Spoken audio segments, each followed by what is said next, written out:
Good morning, everyone, and welcome to the Unitarian Universalist Church of Boulder.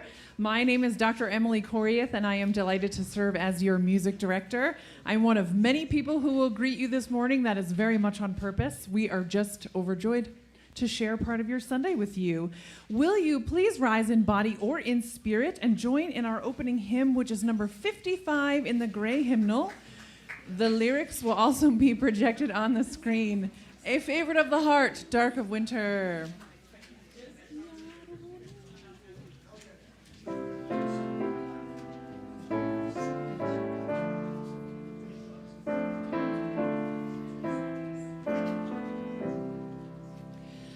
Dark of winter, soft and still, your quiet calm surrounds me. Let my thoughts go where they will, ease my mind profoundly, and then my soul will sing a song, a blessed song of love eternal, gentle darkness, soft and still, bring your quiet to me. Darkness, soothe my weary eyes, that I may see more clearly. When my heart with sorrow cries, comfort and caress me, and then my soul may hear a voice, a still small voice of love eternal. Darkness, when my fears arise, let your peace flow through me.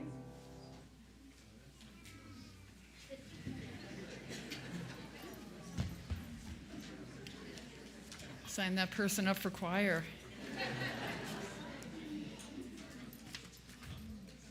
Good morning, and welcome to the Unitarian Universalist Church of Boulder. My name is Chris Zanoni, and I serve as a member of our Personnel Committee and the Adult Religious Exploration Team. I'm also a member of the choir and the music team, so one thing I love about this church is we have a pop-up choir today. Yay! What I love about that is that we try different things. We try new things. We try ways to, for folks who can't commit to have the availability to have a choir rehearsal every week, a pop-up choir when you can do it. So it's just great to see them. So thank you so much. It's awesome. So today we're experimenting. If you're joining us online, please fill out a visitor form in the link in the description. We would love to connect with you.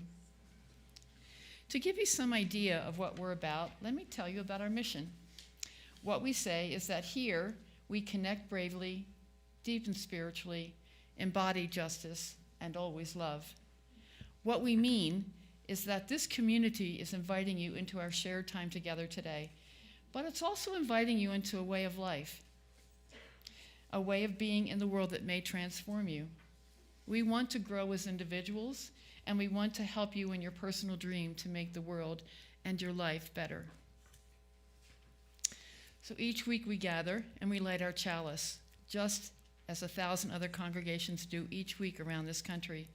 It is a symbol of our Unitarian Universalist past, present, and future. It is a visible reminder of our interconnection. We are not bound by a creed or a specific list of things we all believe exactly the same way. We are united by shared values expressed in our 7 principles and by the commitments we make to each other about what creates this community. Will you please join in saying the words of our mission as I light the chalice this morning? I'll start us off. We gather in fellowship to connect bravely, deepen spiritually, embody justice, and always love.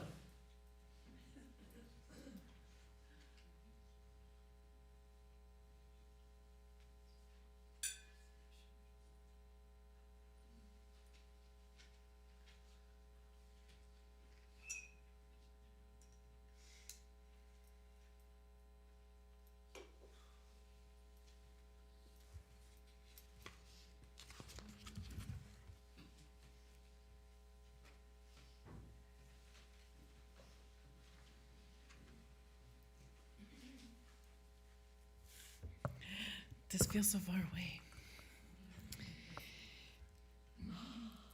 I don't usually get to do this part in this service, but one of the things I love about the way that we share ministry on our staff team is that we rotate the important elements of the service. And so Rachel has graciously shared this part of the service among, us as colleagues. And so I get a turn doing the wisdom story today.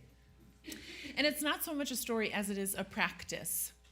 And since our service today is about kind of finding stillness and finding calm, we're going to practice feeling our own heartbeats. There are some fancy ways you can do this. A lot of medical personnel can do this on your wrist, which sometimes is really challenging for me. I have a hard time doing this one. You can also feel it. Yes, I see some of you doing it on, on the side of your neck. Sometimes that's a little bit easier too. We're going to go for the easy one today. We're going to go right for the big mamma jamma, the heart itself. And just in case you need a refresher, it's not right in the middle of your chest. It's over to the left-hand side a little bit. And I have to do this in yoga repeatedly. The left-hand side can be found where your thumb and your finger, make an L. I'm serious. I need a reminder often. So if you make your L and then track that arm up, just on that side of your chest is where your heart is, right? Sometimes when I'm trying to pay attention to things inside my body, it helps me to close my eyes. The world outside can get a little distracting for me. So if you feel the same way, you could also take that invitation. But if closing your eyes doesn't feel like the right thing, you could also just lower your gaze, maybe to the pew in front of you, or to something that just lets you focus inward a little bit more.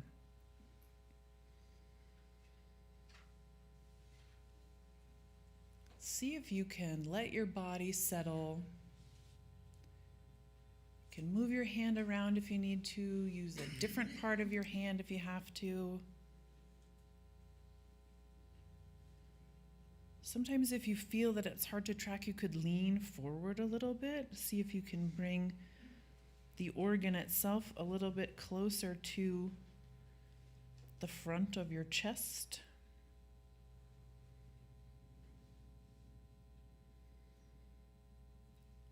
We have evidence that it's in there and working. Otherwise, you wouldn't be here listening to us and tracking these words, right? So we know it's in there, and sometimes it can be tricky to feel.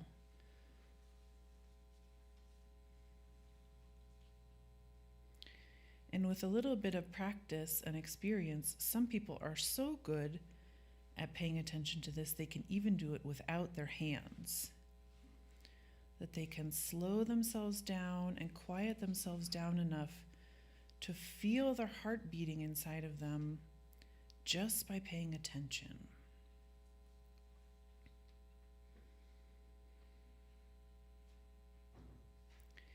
And this is such a good practice and such a good reminder for us at this time when the world can feel so busy and so full. Sometimes we feel like, oh, I have to find some calm. I have to find some peace. I have to find some steady ground. And this is such a good reminder that there is steadiness built right in to the way that you were made.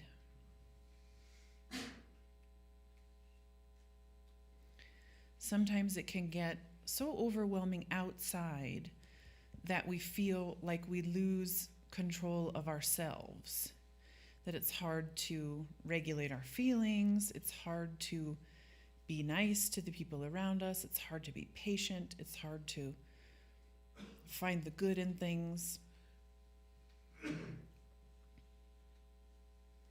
So this is a tangible reminder, something you can feel. That steadiness lives inside of you all the time and is just a breath or two away.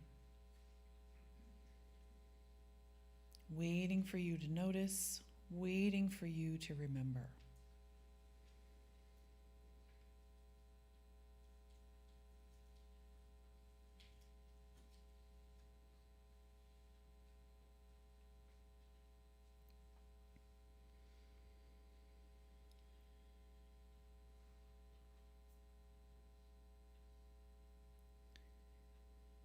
We have a great song about this too. I'll sing a little bit and you can sing it back to me. I'm listening. I am listening. Spirit, speak to me. You try. I'm listening. I am listening. Spirit, speak to me. The next part's a little bit higher. It goes like this. I'm listening. I am listening. Spirit, speak to me. You try that one. I'm listening. I am listening. Spirit, speak to me. The next part goes like this. My ears are wide open. Eyes are wide open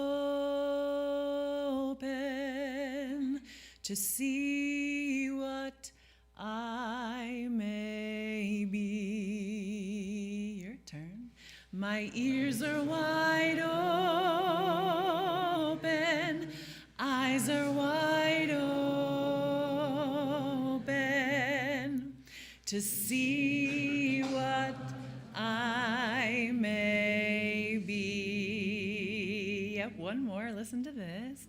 I'm listening.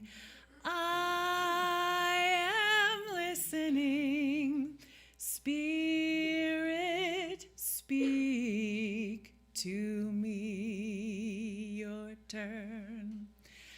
I'm listening. I am listening. Spirit, speak to me. Let's try the whole thing. I'll help you out. It goes, I'm listening. I am listening. Spirit, speak to me. Now up a little higher. I'm listening. I am listening. Spirit, speak to me. My ears are wide open. Eyes are wide open to see what I may be. I'm listening. I am listening. Spirit, speak to me. Great job. Let's do it again. I'm listening. I am listening. Spirit, speak to me. I'm listening. I am listening. Spirit, speak to me. My ears are wide open.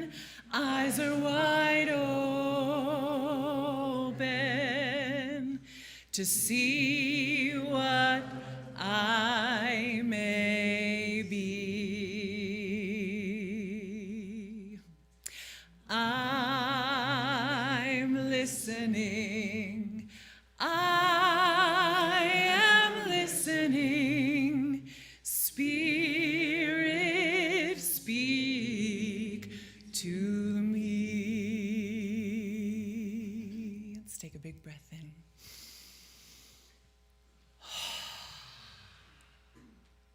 Well done.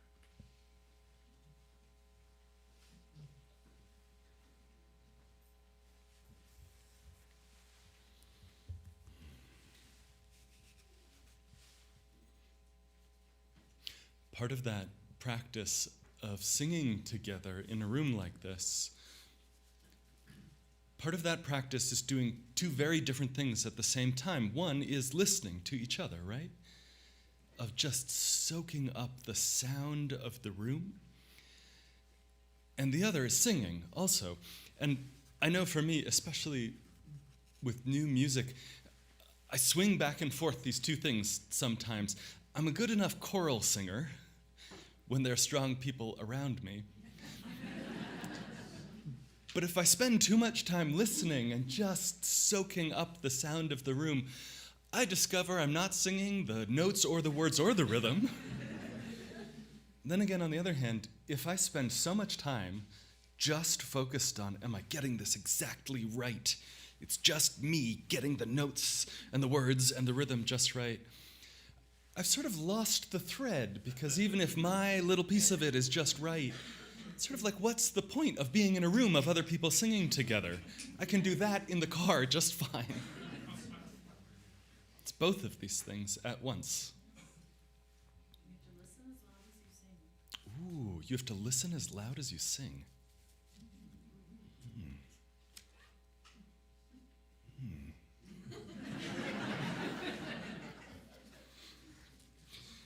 Take that one home with you. That's good. That's good. The bothness of the work, a friend reminded me, you know, in the Christian tradition, the 4 weeks leading up to Christmas are the season of Advent. I love, first of all, the use of the season that way in that tradition. The idea that the season isn't just the rotation of the earth around the sun, demarcated with these very clean beginnings and endings,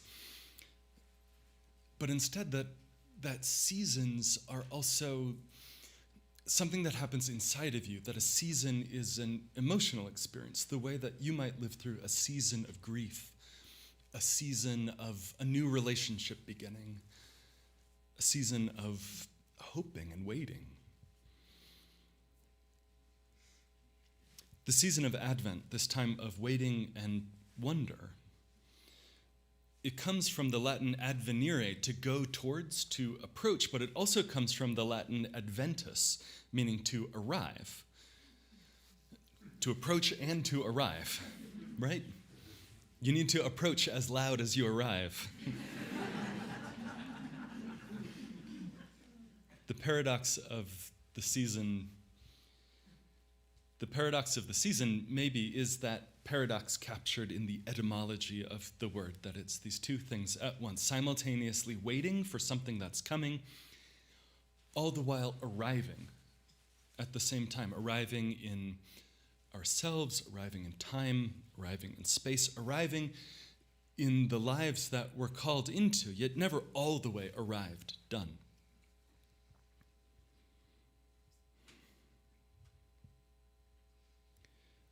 When we gather in the silence of shared prayer and meditation, when we listen all together for our heartbeats, you can hear slow arriving, a change in the silence of the room, the quality of that silence, the sound of it.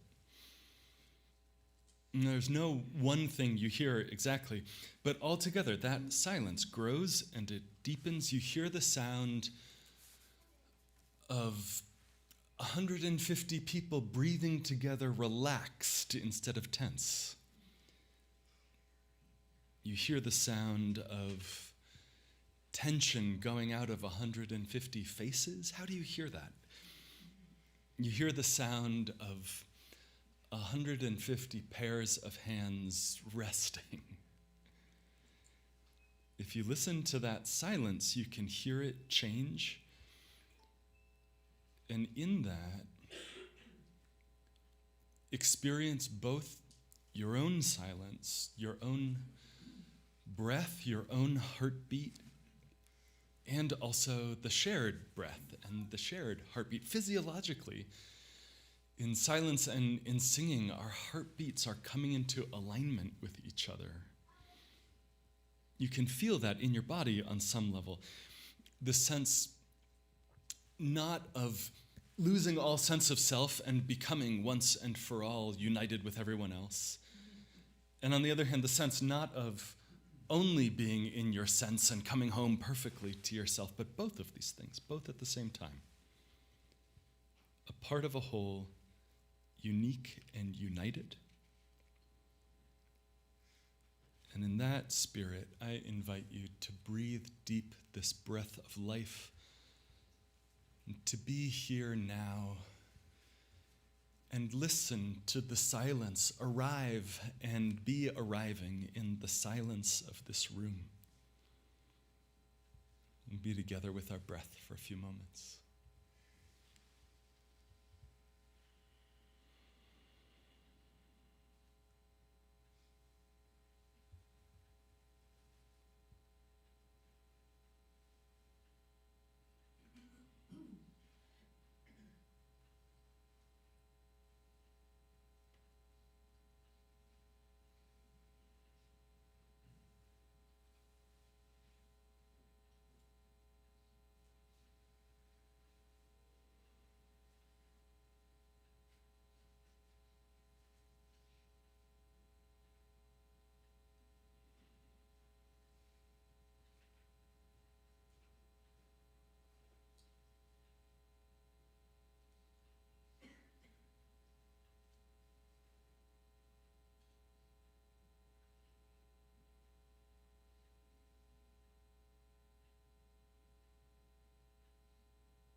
Amen.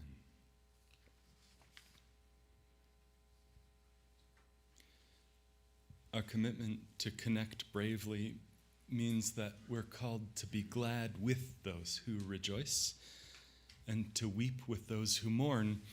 So each week we set aside time in the service to make that visible, to practice doing that.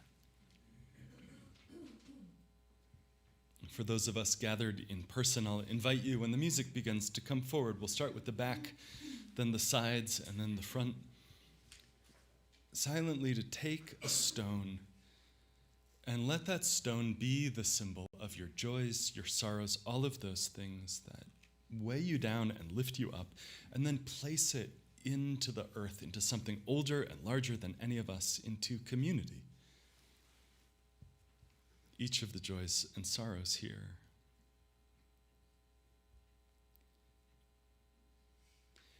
In that, too, the work is to listen as loudly. The ritual work isn't just yourself isolated and alone. There's a quality of this that's different than if it was you by yourself in an empty room here. There's a quality of participation, of seeing each other, even in silence, even not knowing what it is that the people around you are carrying. You see, you feel the way that other people are moving through the space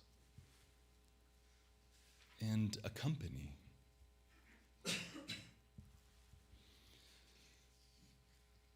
This week, we hold in love, in care, we lift up Liz Cleveland, who writes, "My sister-in-law, Cindy Cleveland, has asked us to hope for superwoman powers to navigate caring for her dying father in Ohio and her husband's stage 4 colon cancer." Rihanna, Rihanna Wiggins lifts up from my neighbors down the street in Longmont, whose house burned down this morning at 8 a.m.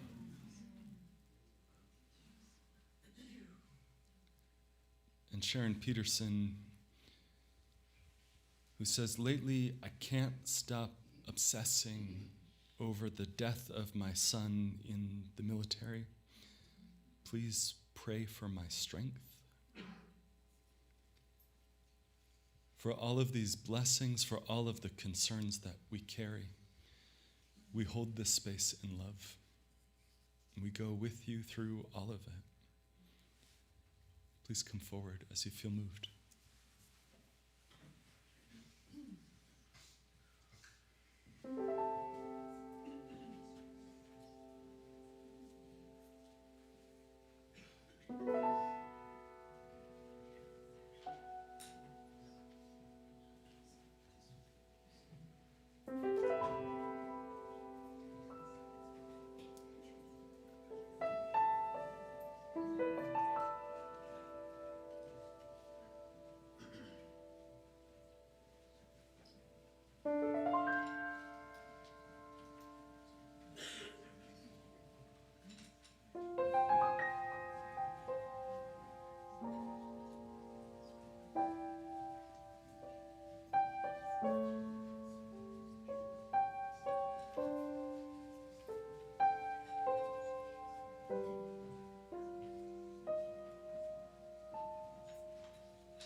Church is a place, but church is also a pace. Years ago, many years ago now, in another state, in a different season of life, I heard someone share from the pulpit a reflection on camshafts. I did not know what a camshaft was at the time. I'm not entirely sure I understand what a camshaft is now, but he explained, this old Minnesota farmer, long since retired from a different career, who loved to tinker. He said, "Among the many things I enjoy are old tractors and good metaphors." He said, "In every old tractor engine, there's a camshaft, and I've come to think of it as a metaphor for the time that we share here in this space." Now, camshaft is a metal rod that has a bump on one side, and as the shaft rotates, I practiced this. As the shaft rotates, the valve, it pushes the engine's valves open and closed. I'm unreasonably proud of what I'm doing right now. Thank you. That's not what I was looking for, but it does feel good.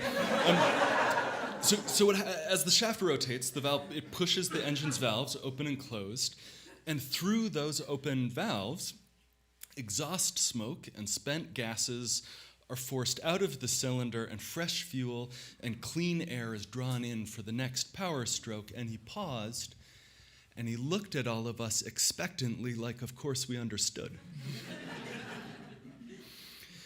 He looked at us like that, knowing that the people in the room, I think like most of you, fell somewhere on a spectrum from bemused to baffled. And he smiled and he continued. He said, "We who come here rotate through the cycle of our lives, and every 7 days we enter this place, bringing with us the spent gases of last week's work. And during our hour together, we exhaust those fumes, and we draw in the fresh spiritual fuel we'll use for the work of our next rotation." He did not leave it there, though. He said, when the bump on a camshaft is fully engaged, the valves are raised to their highest level, and they're held open for a short period of time. The valves pause. They pause at the peak of their rotation so that the engine can breathe in and breathe out. And that pause, though it may only be milliseconds in time, is what mechanics call dwell. He told us when we use that word in invocations, in prayers, in lyrics, most of us probably read like dwell together in peace, or may peace dwell in our hearts. Most of us probably read that as live, maybe live together in peace, may peace live in our hearts. Through the camshaft metaphor, though, I sometimes enjoy a second meaning. We pause here. We breathe in, we breathe out, we expel the waste of spent energy and draw in what we need to do the coming work. Try thinking of dwell as pause. We pause together in peace. May peace pause in our hearts so that we can continue the work of this spiritual engine. The winter season invites that sort of a slowness, invites, I think, something in the animal of our body, sees the shorter days and the colder weather, and it is prepared to hibernate. Maybe not full maybe brumination, maybe some shorter version of hibernate, maybe like a squirrel who will climb into its nest just for several days at a time before it reemerges again. I am ready for that right now. After the services. I feel that invitation, though. I mean, it's there every day of the year, but I feel it more. It feels closer in the dark months.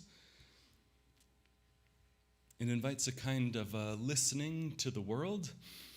So much of the time, You move through at a pace that has nothing to do with the rhythms of the world outside. You move through at the pace of your own anxieties or to-do lists or deadlines. But something in this winter season invites a different sort of a pace, a slowing down long enough to see how light moves across the floor as the sun moves, when most of the time I just glance at it without even registering a change. I remember years ago a time in the woods in New Hampshire, staying out late, long at night, long enough to watch the stars move, to notice the stars moving. We slowed ourselves down enough that night. I don't know if I was perceiving it directly or imagining, but I thought I could see the movement of them, looking long enough. That slowing down from the speed of our own internal, or the urgency of our own internal world, to the pace of the world around us. That's the invitation I feel. And Earth moves at a slow pace.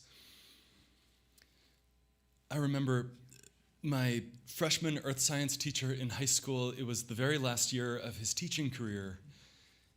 His claim to fame was that he had every single year for 40 years, he had correctly predicted when school would be canceled for snow days.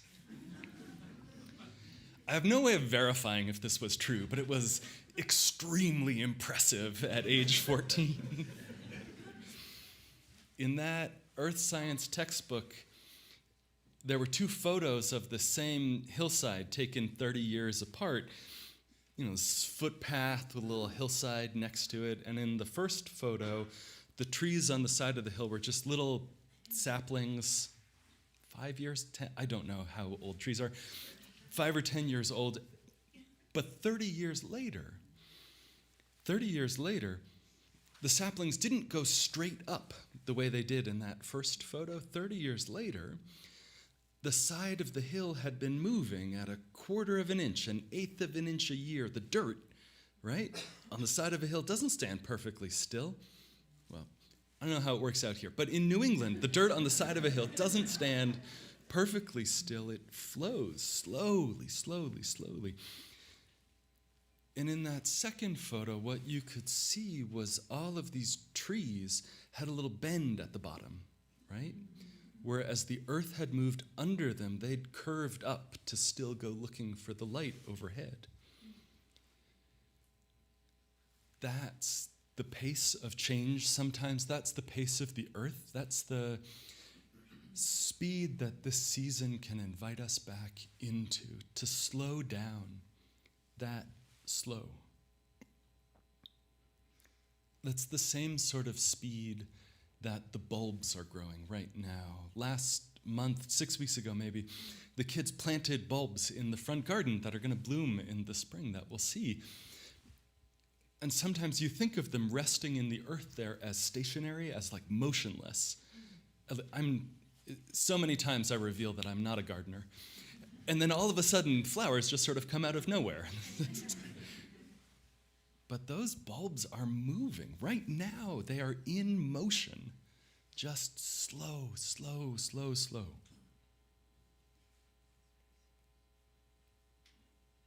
The landscape around us is changing so slowly, you usually don't see it, but then you return to a place you haven't seen in 20 years, to a friend you haven't seen in 20 years, and you notice, oh, this is different. And just like that's the change in the world around us, that's the reality of our internal landscapes also. Grief moves through a person like this, sometimes as slow as a glacier that is reshaping, that's remaking your inner world. But only a decade later do you see how life shifted and curved while grief moved through it, cut new channels. Years ago, I lived around the corner from a new building under construction. And when the ground was dug up before the foundations had been poured, in the cut dirt, you could see these layers of history. There was a thin layer of grass on top.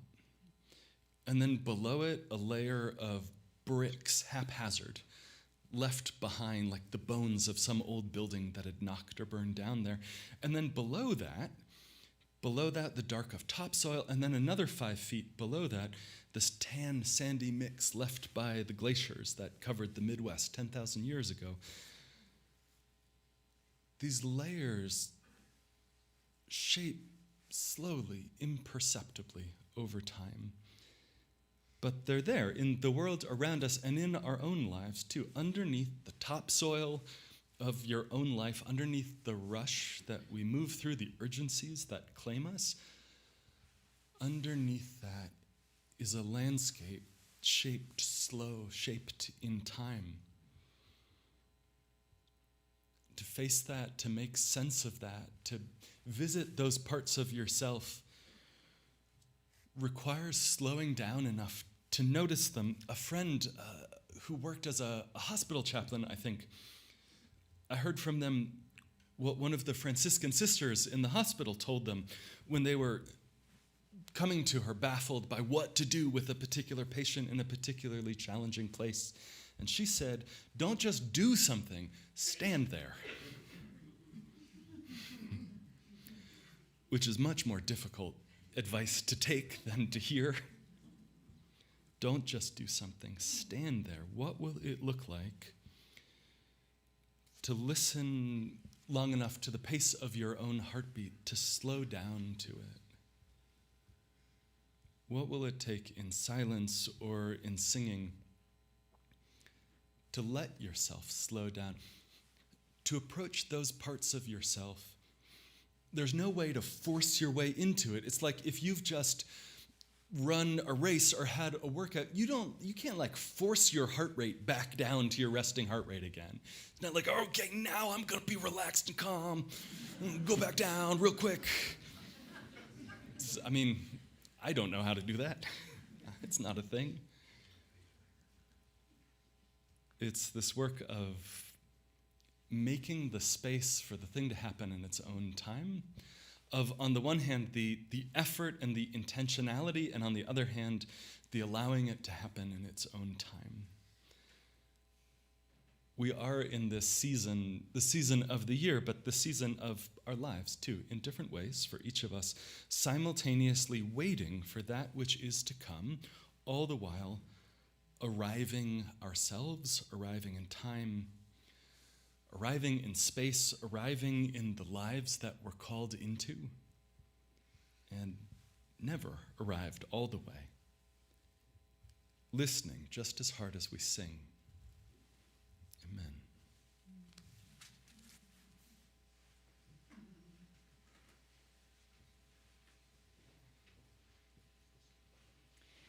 Please rise in body or in spirit. The hymn is number 391, Voice Still and Small.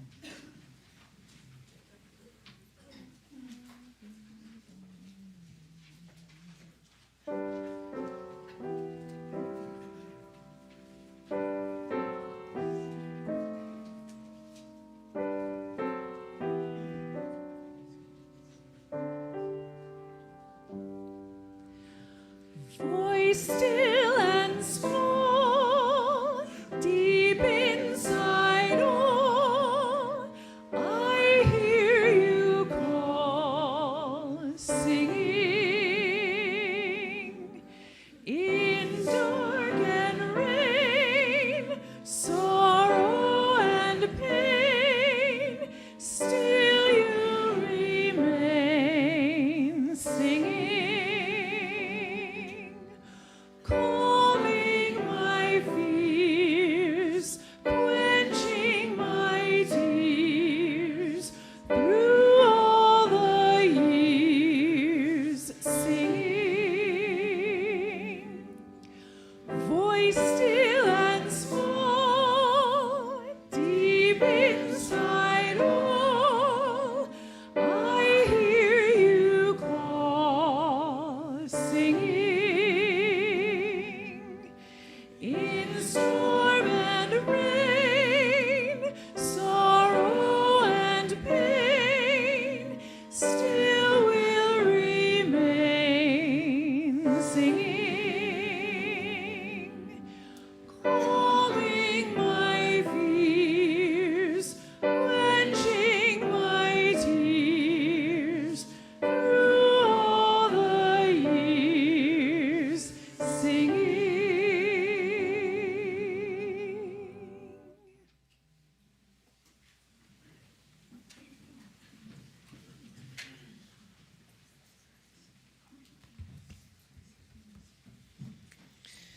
This month, our offering goes to Climatique. Climatique is a local community of creatives, workers, students, and scientists working to imagine and create a just and climate-resilient future. They are creating a grassroots network of regular people who learn together, wake others up through media and events, and take collective action. I invite you to give as generously as you're able. For those online, you can use the QR code or find a link in the video description. For those gathered in person, you can also scan the QR code or make a donation as the ushers now pass the baskets. May our gifts be used to enact justice, bringing peace and love to the Boulder community.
So we learned that the QR code is not active right now. Thank you, Tasha, for that news.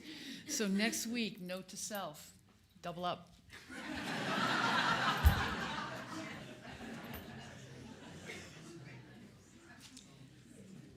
Before we close, I have invitations to 3 events after the service today and a piece of information.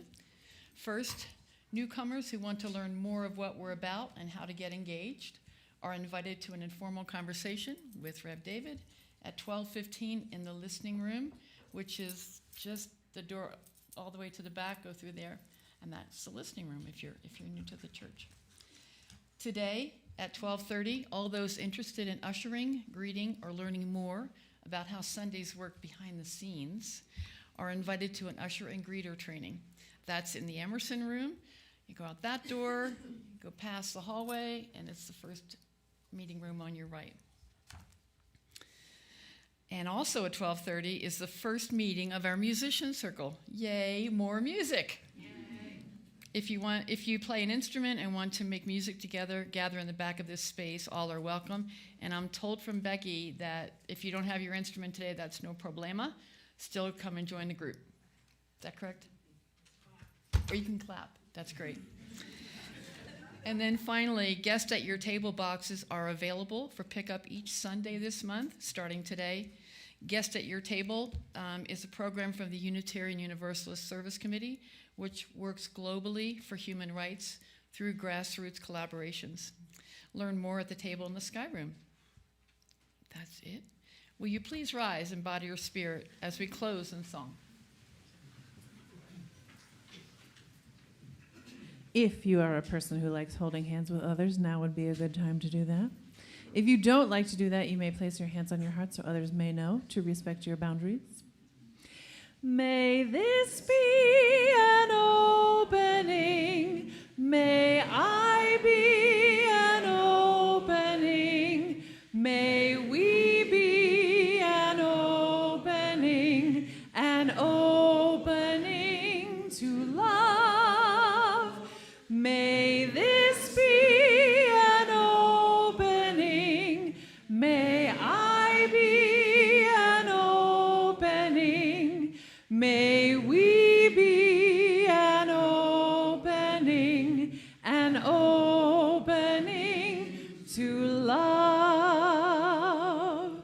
worship ends and our service begins. Go in peace.